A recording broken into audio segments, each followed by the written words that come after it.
Pessoal, tudo bem? Bom, a nossa aula número 3, com foco no Enem, né, dissertação para o Enem, tem um tema desenvolvimento. E essa aula, gente, é destinada aos alunos da Escola Estadual Saturnino de Souza. Pessoal, nesse vídeo nós vamos estudar como exercitar e produzir os argumentos para a dissertação do Enem, como compreender, né, compreender estratégias linguísticas para o desenvolvimento do texto dissertativo, reconhecer alguns modelos de argumentos para o desenvolvimento textual. Pessoal, algumas pessoas utilizam três parágrafos para o desenvolvimento. Eu aconselho vocês utilizarem dois parágrafos, porque são dois argumentos e você desenvolve cada argumento em um parágrafo.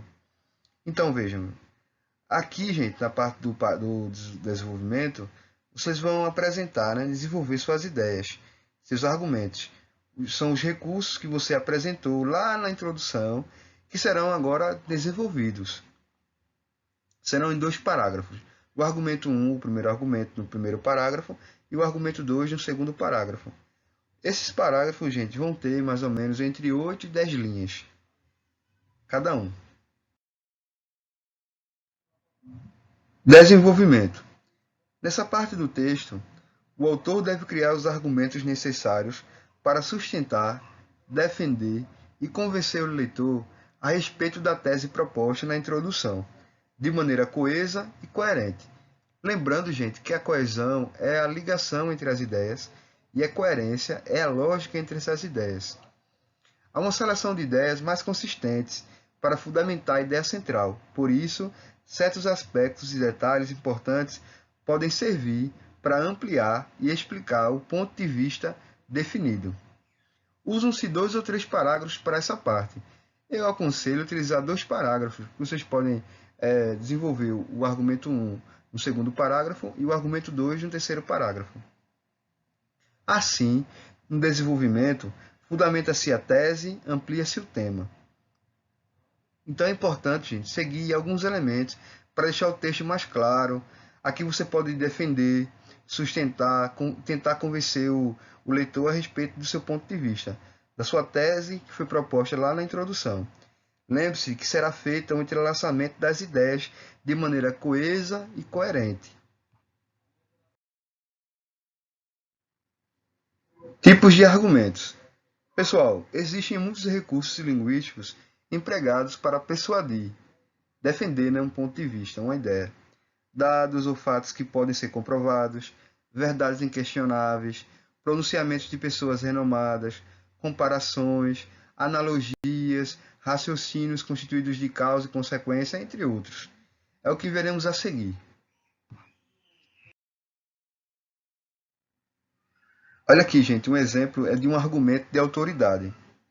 Bom, nesse tipo de argumento, utiliza-se a voz de outras pessoas que corroboram, ou seja, confirmam a opinião do autor. Normalmente, pessoal, essa pessoa ou instituição citada é um especialista na área ou alguém reconhecido pela sociedade como confiável. Olha aqui, é uma tese, né, e o exemplo de um parágrafo. A tese. A leitura é extremamente importante. Vejam aqui, gente, agora o exemplo. Percebam que essa primeira parte é uma afirmação, então é o tópico frasal que se iniciou para começar o seu parágrafo de argumento. Começa assim: a leitura permite ao homem se comunicar, aprender e até mesmo desenvolver, trabalhar suas dificuldades. Percebam, gente, que ele utilizou aqui um tópico frasal. É importante, lá no parágrafo de vocês, sempre colocar um tópico frasal.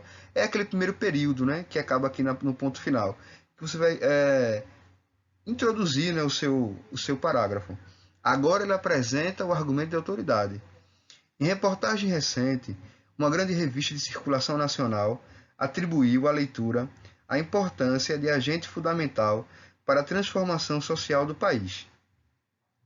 Vejam agora os comentários, né, do autor desse texto aí. Através do conhecimento da língua, todos têm acesso à informação e são capazes de emitir uma opinião sobre os acontecimentos.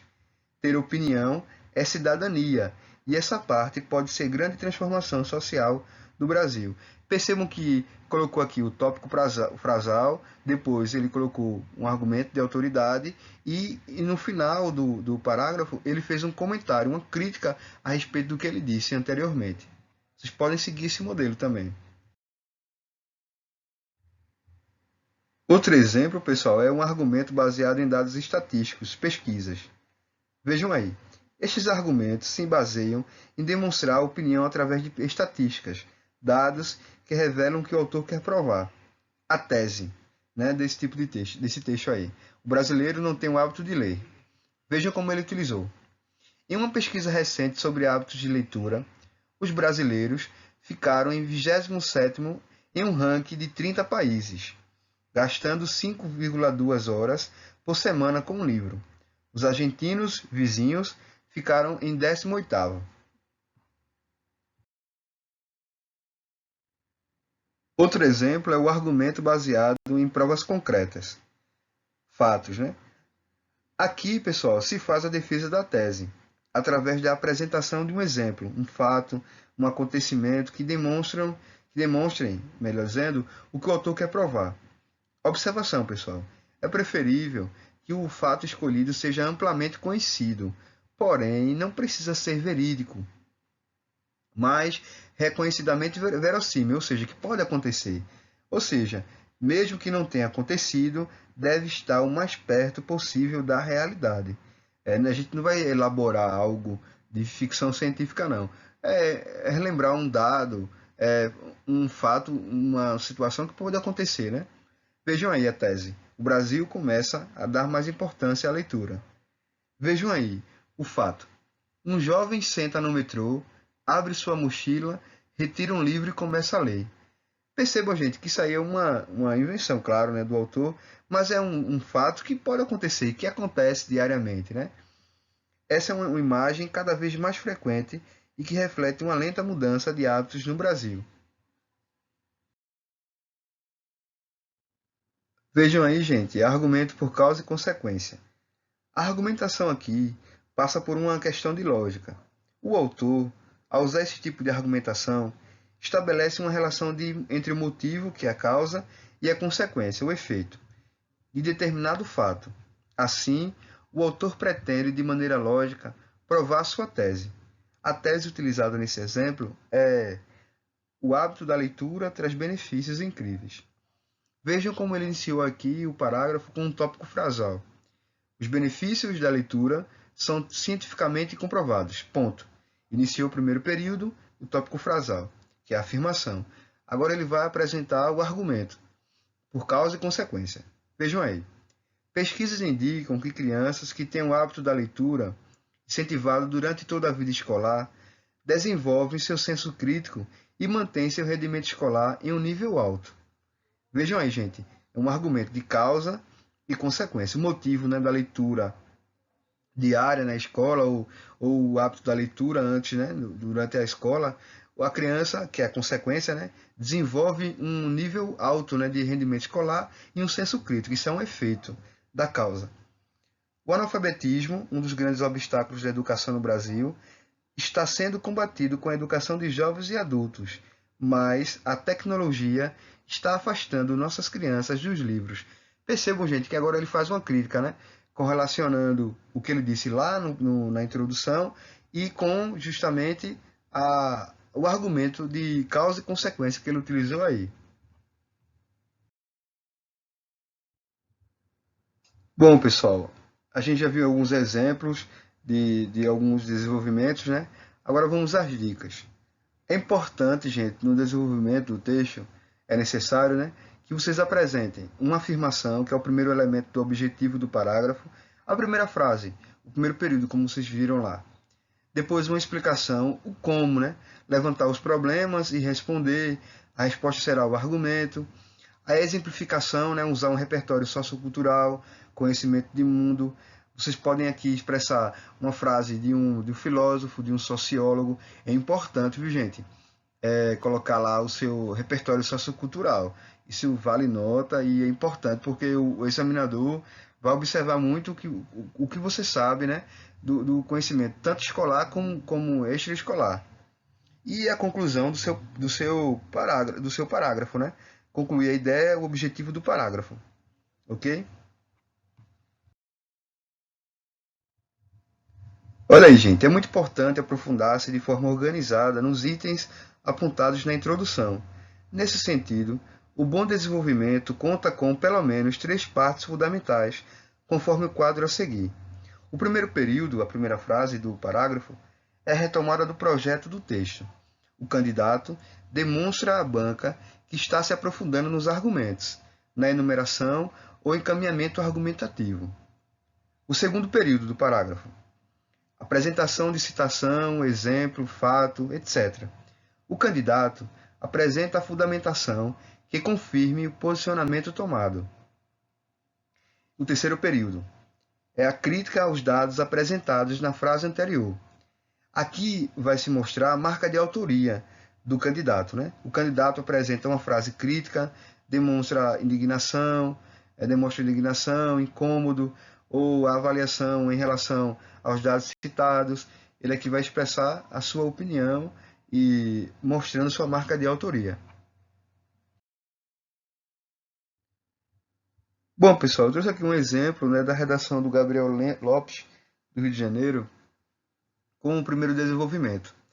E ele começa assim, né?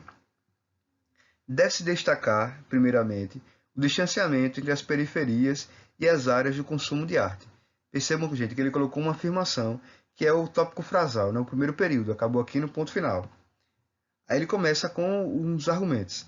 Acerca disso, os filósofos, vejam aí, gente, ele utilizou aqui 2 filósofos para mostrar o seu conhecimento de mundo, né? O seu repertório sociocultural. Em seus estudos sobre a indústria cultural, afirmaram que a arte, na era moderna, tornou-se objeto industrial feito para ser comercializado, tendo finalidades prioritariamente lucrativas. Sob esse prisma, empresas fornecedoras de filmes concentram sua atuação nas grandes metrópoles urbanas, regiões onde prevalece a população de maior poder aquisitivo, que se mostra mais disposta a pagar com maior valor pelas exibições. Essa prática, no entanto, fomenta uma tendência segregatória. Vejam aqui uma opinião dele, né, gente? Que afasta o cinema das camadas menos abastadas, contribuindo para a dificuldade na democratização do acesso a essa forma de expressão de identidade cultural. Olha aqui, né? O tema é democratização do cinema no Brasil, né? Do acesso do cinema no Brasil, e ele utilizou isso aqui, esses exemplos aqui, ok? Vejam, o mesmo tema, né, a mesma redação, e agora o segundo parágrafo do desenvolvimento. Ele começou aqui, ó. Ademais, olha aqui, gente, demarcou já que, além do que ele disse, né, além disso que ele disse, marcou aqui com conectivo, uma análise dos métodos da educação nacional é necessária. Vejam aqui, é uma afirmação, o primeiro tópico frasal, que acaba aqui. Nesse sentido, observa-se uma insuficiência de conteúdos relativos à aproximação do indivíduo com a cultura desde os primeiros anos escolares, fruto de uma educação tecnicista e pouco voltada para a formação da cidadã do aluno. Olha aqui, gente, ele apresentou aqui um repertório sociocultural. Dessa forma, com aulas voltadas para a memorização teórica, o sistema educacional vigente pouco estimula o contato do estudante com diversas formas de expressão cultural e artística, como o cinema, negligenciando também o seu potencial didático, notável pela sua inerente natureza estimulante.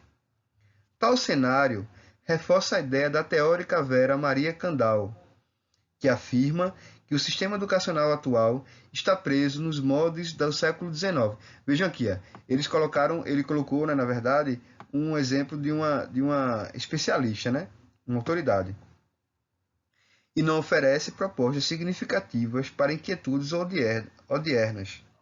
Assim, com a carência de um ensino que desperte o interesse dos alunos pelo cinema, a escola contribui para o afastamento desses indivíduos em relação ao cinema, o que constitui um entrave para que eles, durante a vida, tornem-se espectadores ativos das produções cinematográficas brasileiras e internacionais.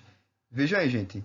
No final ele já comenta, né, o que ele disse, e também aqui quando ele terminou de comentar lá em cima o exemplo, né, da educação tecnicista, ele colocou aqui uma explicação, né, uma crítica, né, sobre o argumento utilizado aqui com o repertório sociocultural. É importante, né, gente, para entrelaçar as ideias. Você vai mostrar nesses argumentos a sua marca autoral, né, a sua forma de ver e enxergar o mundo, ok?